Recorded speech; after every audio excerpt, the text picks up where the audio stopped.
perkenalkan, saya Desi Sumiati.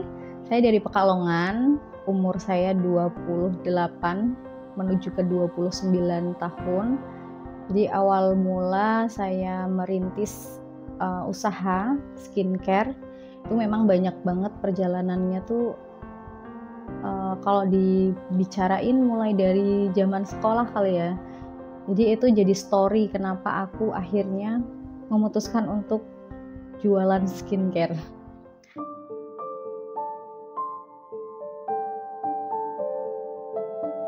Di awal mula saat SMA itu ngerasanya kayak nggak penting banget sih make up, skincare, kayak kita tuh bisa cantik natural gitu. Tapi ternyata setelah menginjak masa remaja, itu mungkin saat itu masa puber, usia 18 tahun, aku ngerasa ada jerawat satu aja ngerasa berasa kayak nggak percaya diri gitu kan. Waktu itu SMA itu aku bidangnya malah bidang akuntansi. Terus kayak ngerasa nggak butuh di kecantikan gitu, yang penting bisa mempelajari tentang ilmu-ilmu perkantoran dan lain-lain. Aku ngerasa nggak perlu yang harus ketemu langsung sama customer kan. Tapi ternyata salah. Dan saat interview pun aku harus ketemu sama orang, terutama sama bosnya kan. Tapi jujurnya aku nggak percaya diri saat aku ngerasa aku ngalamin jerawat. Itu ngerasanya kayak nggak percaya diri banget.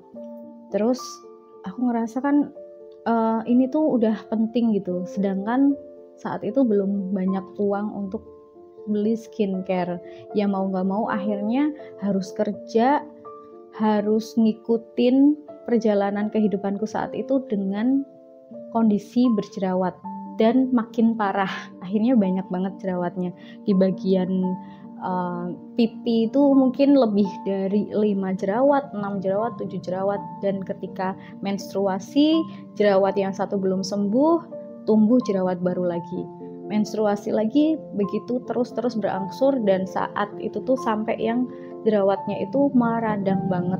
Jadi saat tahun 2014 aku tuh kerja di admin bidang handphone. Setelah itu aku keluar terus masuk di dunia skincare, dan pada saat itu aku ditempatkan di admin bagian gudang, dan disitulah akhirnya aku harus belajar tentang macam-macam perskincarean, mulai dari krim siang, krim malam, terus sabun muka, serum-seruman yang dijual sama klinik skincare tersebut kan. Tapi jatuhnya aku harus memaksimalkan waktu yang udah abis kerja tuh aku mau ngapain gitu. Akhirnya aku memaksimalkan waktu luang aku dengan menggunakan handphone yang saat itu bukan BlackBerry, bukan Android, tapi pada tahun 2014 tuh kan saat itu lagi ngetrennya pakai BlackBerry ya. Dan kita ngerasa kayak kalau punya BlackBerry itu keren kayak gitu. Dan akhirnya motivasi aku untuk memaksimalkan handphone aku biar bermanfaat buat penghasilan aku, akhirnya aku pakai handphone aku buat belajar jualan gitu. Yang penting aku bisa jualan dari handphone aku yang bukan Android itu. Mau nggak mau aku harus buka Facebook aku untuk upload barang. Cuma saat itu kan bingung ya mau upload barangnya apa. Dan dari pengalaman teman-teman pun belum yang kayak sekarang banyak pembisnis online kayak gitu tuh belum ada. Dan akhirnya mau nggak mau ke warnet nyari kayak marketplace atau apa, dan saat itu belum tahu ada marketplace kan. Saat itu ada Tokped, tapi Tokped tuh belum di-share di TV gitu loh. Tokped masih website marketplace biasa aja gitu, belum yang di-share di TV. Akhirnya karena tahu cara kerjanya Tokped itu gimana, aku belanja dari Tokped, mulai dari aksesoris seperti cetakan alis, terus pemancung hidung, kayak alis-alis atau make up, aku belanjanya dari Tokped.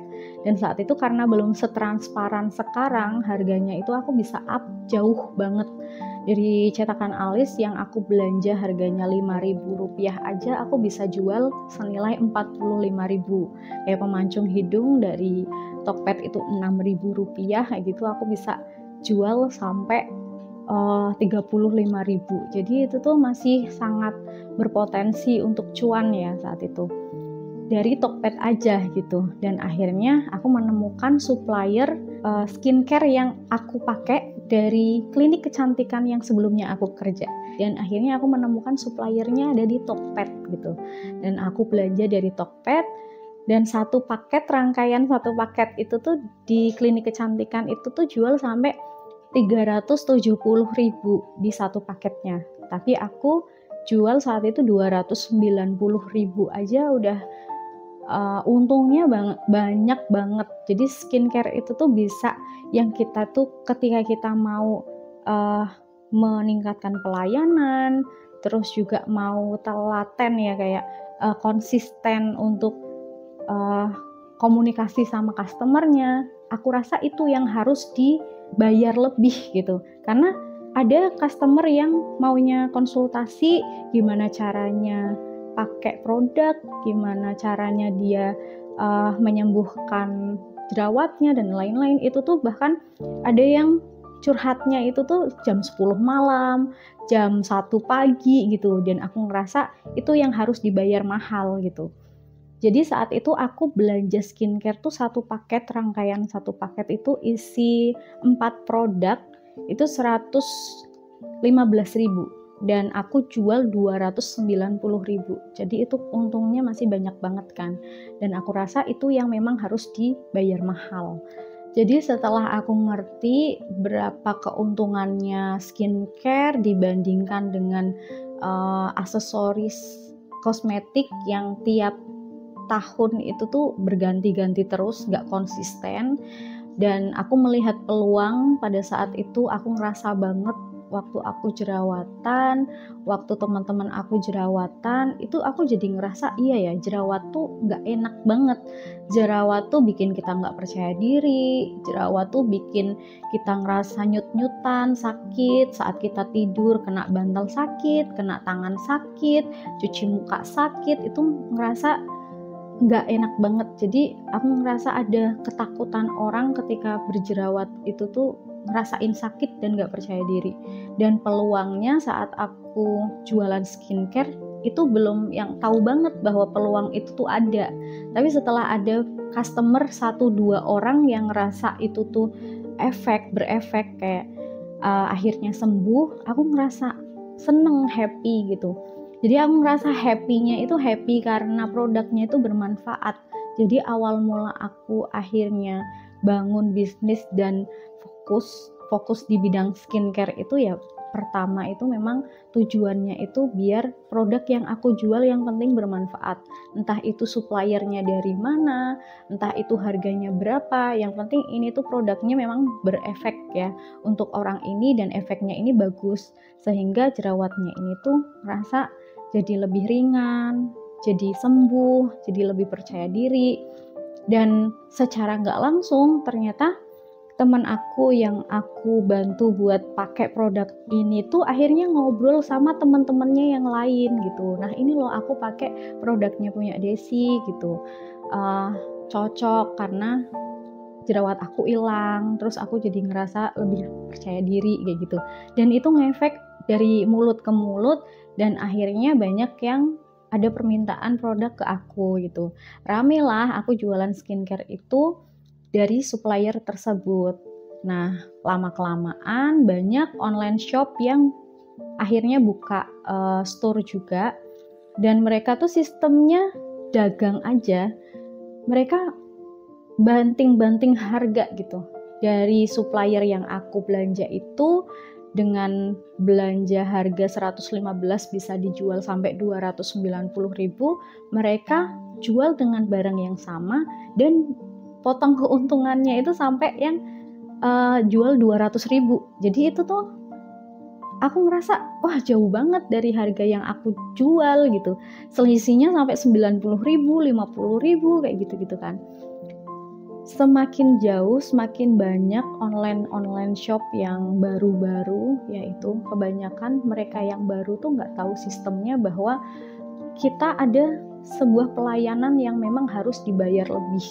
Pelayanan yang untuk melayani orang tuh nggak gampang, kita harus cari edukasinya, kita harus cari literasinya, gimana caranya menyembuhkan jerawat dengan cara yang tepat. Kita nggak yang harus jualan asal jualan banyak aja, tapi abis itu kita nggak tanggung jawab setelah dipakai ternyata ada kendala kulit dan lain-lain. Aku nggak mau dong yang nggak tanggung jawab. Pasti aku harus ada solusinya ketika penggunaan produk aku tuh nggak berefek di dia. Aku harus tanggung jawab di situ, dan itu yang aku rasa aku harus dibayar mahal atas itu.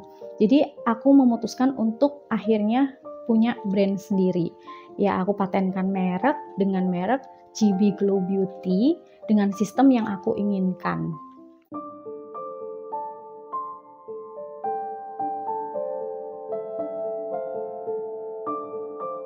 Gratis daftar member dan orang itu bisa dapat keuntungan 50.000. Dan itu aku dikomplain sama mitra aku ngerasa nggak terima. Loh, ini kan usahaku ya, terserah aku lah gitu. Aku biarin kamu buat nikmatin masa muda kamu, mau deket sama siapa terserah, pacaran sama siapa terserah gitu. Tapi suatu saat kamu nikahnya sama aku.